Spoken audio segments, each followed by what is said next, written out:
Ipinagtibay ng Korte Suprema ang naunang desisyon nito na patawan ng parusang reclusion perpetua ang 5 miyembro ng Scintilla Juris Fraternity na dawit sa pagkamatay ni Dennis Venturina, miyembro ng Sigma Rho Fraternity, 20 taon na matapos masangkot ang dalawang grupo sa isang rumble sa University of the Philippines.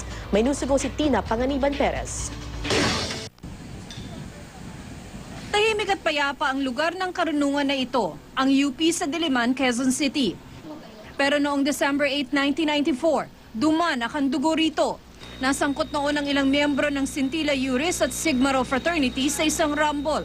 Nanananghalian noon ang 7 Sigma Rhoan nang sugurin sila ng ilang taga-Scintilla Juris.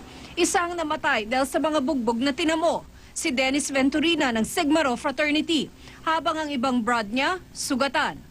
Dito sa Beach House, isa sa mga sikat na kainan dito sa UP, nagpang-abot ang ilang miyembro ng Scintilla Juris at Sigma Rho Fraternity noong 1994. Ngayong 2014, matapos ang 20 taon, lumabas ang desisyon ng Korte Suprema sa kaso.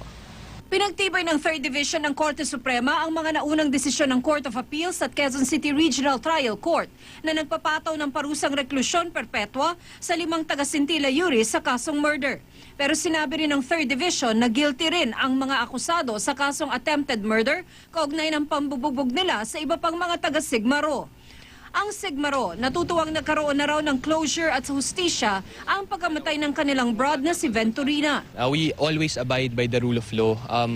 Tinatakwil namin ang anong uri man ng karahasan, lalong-lalo na dito sa campus. No? Imbes daw na mag-rumble at masayang ang buhay ng mga kabataan, maganda raw kung ipakita na lang ng mga fraternity kung sino ang mas magaling sa pamamagitan ng academics at mga eleksyon sa iba't ibang student council.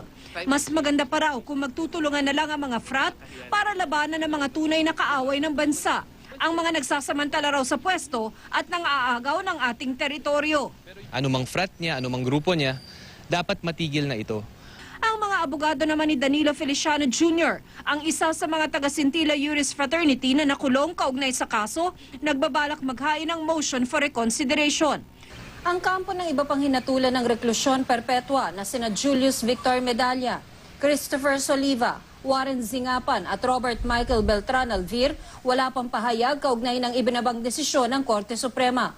Sinikap din ng GMA News na hingi ng panig ng Scintilla Juris, pero tumanggi muna silang magbigay ng pahayag sa ngayon.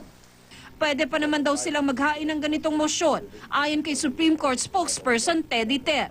Tumanggi naman siya magkomento kung bakit tumagal ng 20 taon ang kaso. Pero nabanggit sa desisyon ng 3rd Division ng Korte Suprema na 2002 na magdesisyon sa kaso ang Quezon City Regional Trial Court. Dahil reklusyon perpetua ang parusa, umakyat ang kaso sa Court of Appeals para sa automatic review. Doon, ilang beses daw na-raffle ang kaso. Tina Panganiban Perez, GMA News.